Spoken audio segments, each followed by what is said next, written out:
Here we are for the Italian Grand Prix. Fernando Alonso is on pole position, much to the delight of the crowd and the Ferrari team.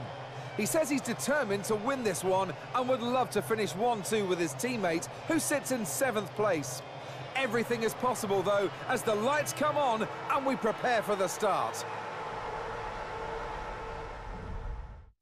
Hey everybody, Harrison back at it once again for a brand new video for you, and welcome to episode 5 of our Formula 1 2012 Champions Mode playthrough as we take on the double world champion of 2005 and 2006, Fernando Alonso. Now, for this Champions Mode challenge, we head to Monza, home of the Tifosi and the maddest country in Europe. Yeah, I'm sure that's totally related. Anyway, what you've got to do is you have to finish ahead of Fernando Alonso in a 5-lap race. Basically, the best advice I can give you here is to treat this race like it was a season challenge race. Now, for those who don't know, season challenge is one of the new modes that was brought into Formula 1 2012 this year.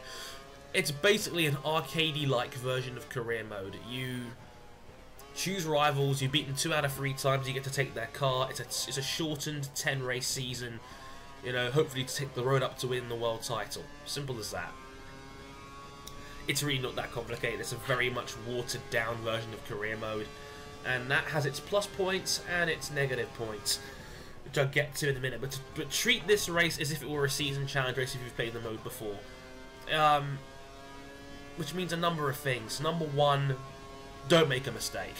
If you make a mistake, you're probably better off restarting if you're not playing on hard, because the AI seems to bunch together really closely. It's like going up against one giant train.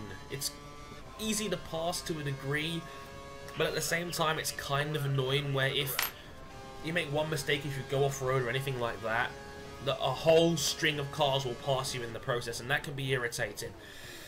Also, to bear in mind, do not up your fuel mix to 3 like you normally do. This is one of only 2 times I'll say this during the series, but as I said, you're doing a race from a standing start. Your fuel mode is set to optimal. Do not set it to rich apart from the start, which I'll get to in a minute. Setting it to start like that off the get-go and then forgetting about it, you will not finish the race. And that would just be a silly thing to do. So yeah, have a better sense of fuel management in this one.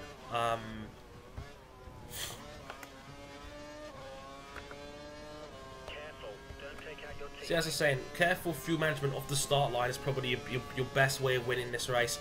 It's only 5 laps long, but just keep half an eye on it. It could come back to bite you down the stretch if you get that wrong. Now, the best piece of advice I can give you besides that for the race is be aggressive off the start. Remember, you're starting in 7th place. It's not very hard to dump your entire curse tank off the start line and gain 5 or 6 places. It can be done so easily. Why not do it? Dump 75 to 100% of your curse tank off the line. Get past everybody and then dictate the pace of the race from there, because like in previous Formula 1 games, the AI is not that aggressive this year. You can afford to, you know, back a train up if you're not that skilled at the game, or if you're not that great at pulling away from other people or making mistakes. Back the train up. If they can't pass you, then you're going to win every time. It's a foolproof method. Besides that, all we can really do is just drive well, and hopefully you'll bring it home, and then you'll unlock the 6th Champions Mode Challenge race, Michael Schumacher. Now, as I've done on these Champions Mode videos, I like to talk a little bit about the champion in each video that I've mentioned. I've done it now for pretty much all of them. I didn't really do it for Raikkonen so much. I think just because it was the first episode, it was kind of a trial. But yeah, I've done it with Hamilton, I've done it with Button, Vettel, and now we're talking about Fernando Alonso.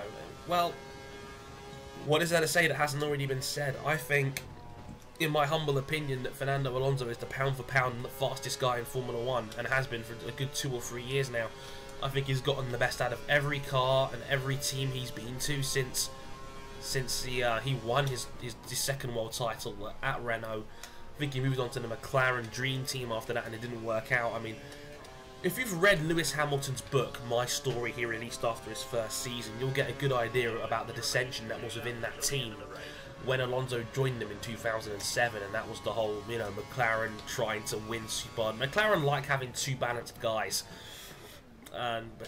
Yeah, that's if you've got the book and you're a Formula 1 fan, it's definitely worth picking up, even if you're not a fan of Lewis like I am. I'm not a fan of Lewis, but I picked up the book. It was actually bought for my Christmas. It was Christmas for me one year, and I read it. It was actually a really intriguing read. But anywho, talking about Alonso here, and he's a double world champion, and I think somebody pointed it out on my I think it was my Japanese Grand Prix race review when Vettel had the Grand Slam, and he was saying, you know, Alonso is really unlucky. He probably should be contending for 4 world titles right now. It's difficult because besides the second era he was at Renault, Fernando Alonso is a perennial championship contender. Every year he's in a decent car, he's got half a chance. This year he's been unlucky because I think Ferrari have just lost out in the development race. Clearly where, you know, Ferrari went out, the car struggled, but Alonso got the best out of it, but Alonso somehow kept getting results out of a car that wasn't the best. There's never been the best car in Formula 1 this season at any point. And I think now it's starting to hurt him because that Ferrari, I reckon, is about a second off the pace. Red Bull have taken the championship by the horns and have constantly gotten better and improved. But I love watching Fernando. He makes the extraordinary look normal. And that's what I appreciate about him so much. And that's why I respect him so much. He's a fantastic driver. He's a pound-for-pound king. No matter what decent car you put him in, he will get the best out of it and he will get results for you. And that is an invaluable trait to have as a racing driver. If you can do that, then you will be a world championship contender every year. Look at Kimi Räikkönen this year. Lotus, far from the best car, but they're now third in he's third in the championship, and I think they're what, 5th or 4th in the constructors this year. I can't remember the exact number off the top of my head, but Alonso is brilliant. He always has been. He's a bit of a character. He's just one of those great all-rounders. Can speak so many languages. He's brilliant. I haven't got a bad word to say about Fernando. And I don't know. I think he may have already blown his chance of this year's title. Nothing to do with his own fault. He's been superb this season. Arguable contender for driver of the season by any stretch of the imagination. But I think Ferrari's just lagging behind. I don't think Ferrari's got the legs to challenge Red Bull now. Red Bull have found their form. They've cured their qualifying weakness. And now, if you slap Sebastian Vettel or Mark Webber in that car, and they lead off the line, then they're gonna dominate. Simple as that. But do you think Fernando Alonso can still win the world title? Is it a matter of hoping that Red Bull have mechanical breakdowns the rest of the way? I mean, it's only 4 points, anything can happen, but Sebastian Vettel's got all the momentum in the world now. I think it's a 2-horse race. But let me know what you guys have to think on this one. And by the way, career mode is back in business on Thursday, and I can confirm I'm going with the longer format, so every race will be unedited and live commentated by me in full. So I hope you enjoy that. Comes on Thursday. I'm going to Shanghai, I think it is. It should be interesting. Until then, I've been Harrison101. Thank you very much for watching, and I will catch you all next time. Sayonara.